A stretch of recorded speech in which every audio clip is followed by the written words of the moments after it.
ফসলের বুকে পাকা ধান। দর্শক আসসালামু আলাইকুম, আশা করি সবাই ভালো আছেন।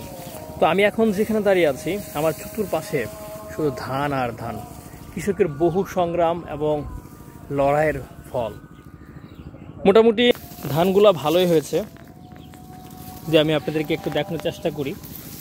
তবে পোকা আমন মৌসুমের ধান হিসাবে ভালোই আছে, তবে ফসলের মাঠে যে পরিমাণ কারেন্ট পোকা, গান্ধী পোকা এবং বিছা পোকা, শীষকাটা, ইঁদুর এর অত্যাচার, এতে কৃষকরা অতিষ্ঠ হয়ে গিয়েছে। সত্যি কথা বলতে, কৃষকের কষ্টের ফসল যখন ইঁদুরে কাটে, পোকায় নষ্ট করে, কীটনাশক ব্যবহার করেও কৃষক যখন কুল পায় না, তখনই একটা কৃষক দিশাহারা হয়ে যায়।